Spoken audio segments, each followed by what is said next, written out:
All right. All right. Good evening. My name is Tiffany Bain, and I'll be doing my presentation on American Red Cross donating blood. And for my introduction, it will basically be on encouraging people to donate blood to the need.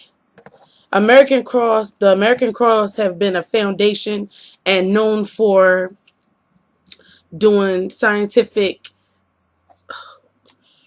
the the American Red Cross have been known for doing different types of things, such as helping and finding cures for hepatitis C and B, as well as HIV and a new foundation disease called alga. There are people who are afraid of drawing blood as well as needles, which causes people to have second thoughts on drawing blood. When some people think of the Red Cross, they think of Red Cross as helping with only HIV and AIDS.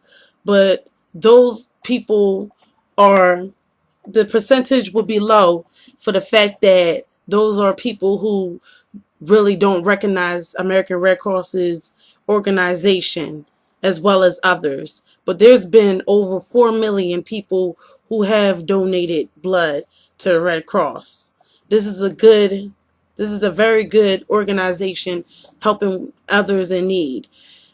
Their organization have more than just donating blood. There's also helping military families in need, as well as shelters for the homeless and people who have no homes.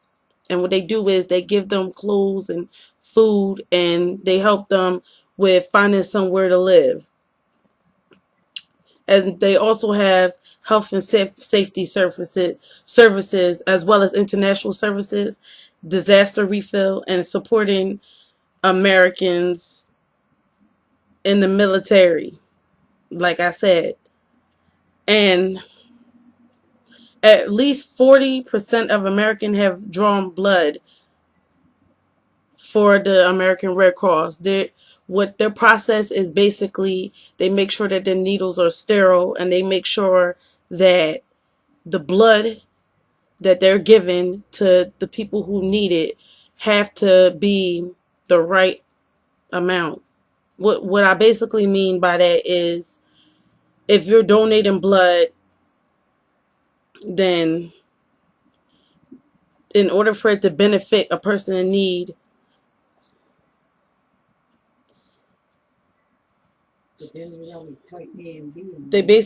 basically, in order for you to donate blood, and it has to, for the person that needs it, it can't be conducted by someone who's by any type of blood. Basically, it has to be it has to be reliable and safe. It has to be a reliable and a safe supply of blood, because any type of blood is not acceptable. They also make sure that they run hepatitis B and C and HIV tests on a person first before the blood is given, just to know their history and make sure the blood is safe. Many people that have delivered blood and donated blood to the American Red Cross were people such as high school students, people in office management, workers in the factories, and parents, business management, even ordinary day in and day out people as well. So this is a very popular organization and known all over America for helping with children with different types of diseases, cancer patients, HIV patients, patients with hepatitis B and C, different type of people in America who have needs of blood and need a blood transfusion. So that's why this is so important, not only to donate blood, but it also saves a life. And to think you will also be doing something to help not just your community, but and not just the organization, but you'll also be helping someone in need. And there's also a website you can go to and donate money for a safe cause to help others.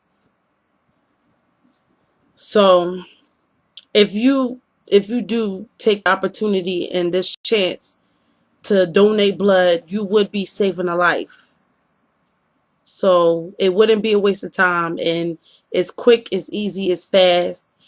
And if you could get it done anywhere, not just the Red Cross, you can also get it done at a hospital, a clinic. And if you have any type of questions, they're there to act for with any question you may have. They will answer it for you. And then there's other than that, would anybody have any questions? When you doing it, the blood,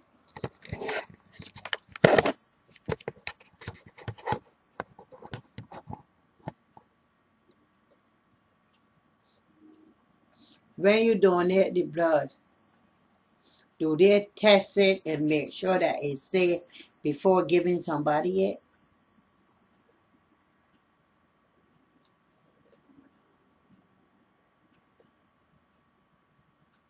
When you donate blood, do they test the blood thoroughly before giving some person? That's a great question. That is dangerous. That's a great question, as well as statement. And that's another thing that people are worried about, that they feel as though that there's another thing that people are worried about when they think of drawing blood.